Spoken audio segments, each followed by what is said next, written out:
Hej! Vi er Cyril, Karoline og Katrine, og i dag er det den 12. september.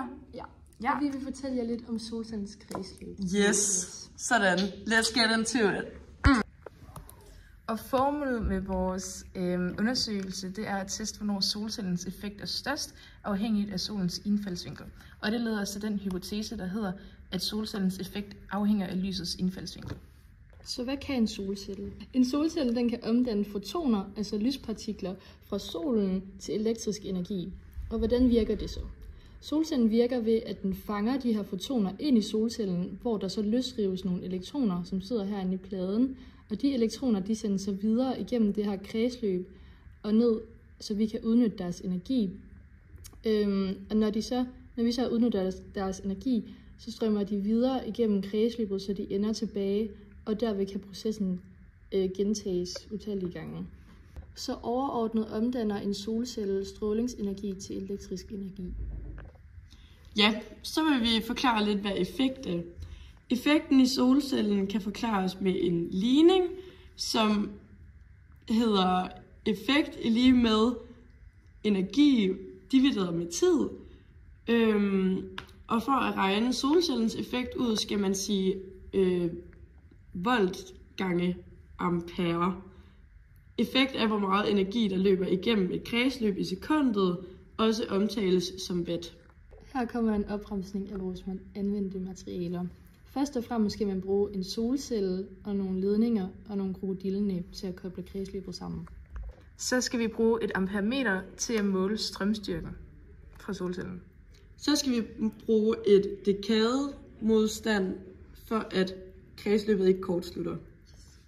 Så skal vi bruge et voltmeter for at måle spændingen i kredsløbet. Og så skal vi bruge en vinkelmåler for at måle solens vinkel og solcellens vinkel mod solen. Ja. Derefter skal energien føres videre ved at sætte en ledning i porten kom på amperemeteret, som føres videre til modstanden i kredsløbet. Det gør den ved, at vi sætter en ledning med et krokodillenæb fast på polen, på den ene pol på dekademodstanden. Der skal modstand i kredsløbet, så det ikke kortslutter. Derfor indstiller vi dekademodstanden til ønsket modstand. Vi havde en modstand på 10. Så skal vi føre energien tilbage til solcellen igen ved at sætte en til ledning på polen ved hjælp af et krokodillenæb. Når vi sætter den sidste ledning tilbage til solcellen, har vi nu et lukket kredsløb. Nu mangler vi kun et voltmeter, så vi kan se, hvad spændingen i kredsløbet er. Voltmeteret tilkobles uden på kredsløbet. Det gør man ved at sætte en ledning, eller ved at en ledning kobles på solcellens ledning, og herefter forbinder den til voltmeteret i porten, der hedder volt. Og den anden ledning tilkobles til indgangen af solcellen. Nu er kredsløbet færdigbygget, og nu kan vi begynde med vores forsøg. Vi starter med at måle solens vinkel, og det gør vi fordi vores hypotese var, at solcellens effekt er bedst, når den er i vinkel med solen. Vi skal derfor lige finde ud af, hvad solens vinkel rent faktisk er. Derefter så lægger vi vores solcelle helt fladt ned i 0 grader, og så hæver vi den 10 grader per måling. Og ved hver måling, der aflæser vi så amperemeteret og voltmeteret og noterer de data derfra.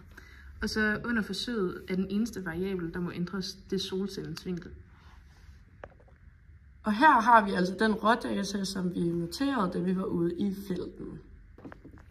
Ud fra vores rådata skulle vi finde effekten af solcellens energi. Det gjorde vi ved at gange volt med ampere, og så fandt vi så effekten for alle vores målinger. Da vi havde fundet effekten, der kunne vi lave den her graf, som viser sammenhængen mellem effekten og hældningen af solcellen. Og på den der kan vi så se, at effekten er størst, når solcellen er i de omkring 40-50 grader, hvilket passer perfekt med vores hypotese, da det også var det, solens indfaldsvinkel var. På grund af, at vi arbejdede i felten, var der helt sikkert nogle usikkerheder i forhold til, at der var skyer på himlen, så de har gået ind og skygget for solen ved nogle af vores målinger. Og det har gjort, at vores forsøg ikke er reproducerbart. Der er også lidt usikkerheder med vinklen, da det kan være svært at gøre helt præcis med en vinkelmåler. Og alt det afspejles også i vores graf, at det ikke er sådan helt præcist. Men hypotesen bliver bekræftet i, at effekten stadig er størst i solens indfaldsvinkel. Som en afsluttende konklusion kan vi konkludere, at vores hypotese passede.